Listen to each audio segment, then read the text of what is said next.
तो अगर तो आपने करवानी है ना पूरी फैमिली से वाह, तो एक दफ़ा ये रेसिपी आप उनको बना के खिला दें, आपके वो हाथ चूम जाएंगे। इस कदर टेस्टी और मज़ेदार से आज आपके साथ रेसिपी शेयर कर रही हूँ। ये यूनिक स्टाइल के बहुत ही टेस्टी और मज़ेदार से रोल, जिनको हमने फ्राई नहीं किया बल्कि हमने इनको बेक किया है, और इनकी फिलिंग में हमने कीमा यूज़ किया है और वेजिटेबल्स यूज़ किए हैं। तो बहुत ही हेल्दी और ज़बरदस्त से रोल्स हैं और बनाना भी बहुत ही आसान है, और आप यकीन करें कि बच्चे बड़े सब इसके फ़ैन हो जाएंगे। तो चलिए जल्दी से करते हैं स्टार्ट। सबसे पहले एक बोल ले लिया है जिसमें मैंने डाल दिया है उबलता हुआ गर्म पानी, और ये 175 मिलीलीटर पानी है। आप कप में इसकी मिकदार देख सकते हैं। हाफ़ टी स्पून इसके में मैंने नमक डाल दिया था, और अब इसमें डाल दी हूँ मैदा, जो कि वज़न में 350 ग्राम है। अच्छा, सब जो डिटेल से रेसिपी है मैं डिस्क्रिप्शन में भी डाल दूँगी, आप वहाँ से क्वांटिटीज़ को फॉलो कर सकते हैं।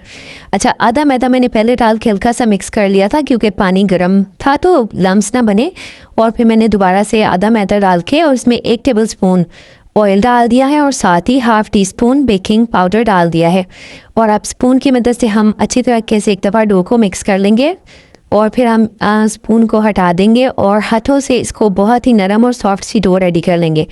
और आपको इसमें कोई एक्स्ट्रा पानी नहीं डालना पड़ेगा, कोई एक्स्ट्रा मैदा नहीं डालना पड़ेगा। अगर आप रेसिपी को ऐसे ही फॉलो करेंगे तो आपकी परफेक्ट डो रेडी हो जाएगी। डो को आपने अच्छे तरीके से नरम सा गूंद लेना है, और अब इसको मैंने किचन काउंटर पे ट्रांसफ़र कर लिया ताकि हम इसको और ज़्यादा सॉफ्ट कर बनाएंगे। तो इस तरीके से हाथों से अच्छे तरीके से इसको मसलते रहेंगे, इससे डो जो है बहुत ही नरम मुलायम और स्मूथ रेडी होगी। तो आपका जो बेकिंग का रिज़ल्ट है वो बहुत ही अच्छा आता है इसकी वजह से। तो तकरीबन 5 मिनट मैंने अच्छे से आटे को सेट करके और अब रेडी कर लिया है, और आप इसकी सॉफ्टनेस देख सकते हैं। दोबारा से इसको बोल में रख दिया है और अब इसको ढक के रख देंगे तकरीबन 20 मिनट ताकि ये सेट हो जाए। तब तक हम इसकी फिलिंग रेडी करेंगे, जिसके लिए मैंने 200 ग्राम कीमा ले लिया है, और ये मटन का कीमा है। आप इसको बीफ या चिकन जिसमें चाहें बना सकते हैं। 2 प्याज ले लिए थे मैंने, स्लाइस करके शामिल कर दिए हैं, और 2 छोटे आलू या 1 बड़ा आलू आप ले सकते हैं, इनको भी क्यूब्स में कट करके शामिल कर दिया है, छोटे छोटे क्यूब कट। थोड़ा सा इसमें धनिया और हरी मिर्च डाल दी है, साथ हाफ़ टी स्पून काली मिर्च, हाफ़ टी स्पून नमक, हाफ़ टी स्पून लाल मिर्च का पाउडर, हाफ़ टी स्पून ज़ीरा पाउडर, धनिया पाउडर डाल दिया हाफ़ टी स्पून, और अब सब चीज़ों को अच्छे से मिक्स कर लेंगे। अच्छा, स्पाइसेस को आप अपने टेस्ट के अकॉर्डिंग कम ज़्यादा भी कर सकते हैं। मैंने सब चीज़ों को अच्छे से मिक्स करके और फिलिंग को तैयार करके रख लिया है। और अब देखिए मैंने ट्रांसफ़र कर लिया है हमारा आटा जो सेट हो चुका था, और इसको किचन काउंटर पे ट्रांसफ़र करके मैंने इसको इक्वल पार्ट्स में डिवाइड कर लिया, और मैंने इसके 4 पेड़े रेडी कर लिए हैं।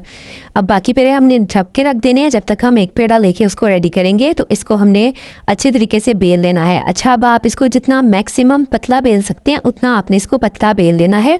जितनी आपकी पतली शीट्स रेडी होंगी ना, उतना ही ज़बरदस्त आपका रिज़ल्ट आएगा। तो अच्छे तरीके से मैंने इसको बेल लिया था, और अब आपने इस पर अप्लाई कर देना है ढेर बटर। तो ये सॉल्टेड बटर है, आप कोई भी सॉल्टेड अनसॉल्टेड या होममेड बटर भी इस पर लगा सकते हैं। बस आपने अच्छे तरीके से बटर को अप्लाई करके और स्प्रेड कर देना है। और अब देखें, आपने इसको कॉर्नर से पकड़ते हुए इस तरह स्ट्रेच करना है, तो आपकी जो शीट है वो और ज़्यादा पतली हो जाएगी, और ज़्यादा इसकी जब बेकिंग में लेयर्स हैं बनेगी वो बहुत ही पतली पतली और बड़ी ज़बरदस्त लेयर्स निकल के आएंगी।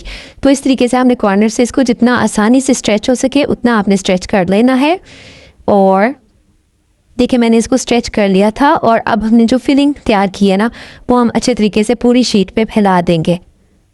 तो इस तरीके से मैंने फिलिंग को फैला दिया है, और अब सेंटर से आपने इसकी जो पार्ट है ना उसको कटिंग करके हम इसको 2 पार्ट्स में डिवाइड कर लेंगे।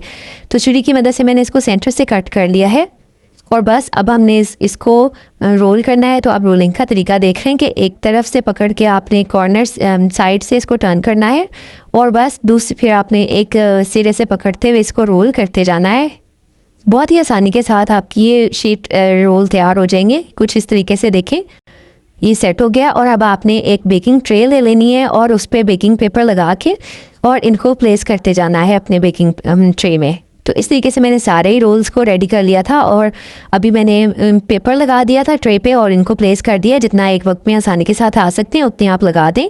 और अब हम इनको एग वॉश करेंगे। तो एक जर्दी लेके उसमें 1 टीस्पून दूध डाल के और आपने अच्छे तरीके से इसको ब्रश की मदद से ऊपर लगा देना है, और बस अब इसको बेक कर लेना है 180 डिग्रीज पर 45 मिनट के लिए। और अगर आप इसको पतीले में भी बेक करना चाहें तो वो भी आप कर सकते हैं, आपका ज़बरदस्त सा ही रिज़ल्ट आएगा। तो आई होप रेसिपी आपको अच्छी लगी होगी। प्लीज़ ज़रूर ट्राई कीजिएगा, अपना फीडबैक दीजिएगा और अच्छी लगी हो तो लाइक शेयर और सब्सक्राइब ज़रूर कीजिएगा। अल्लाह हाफिज़।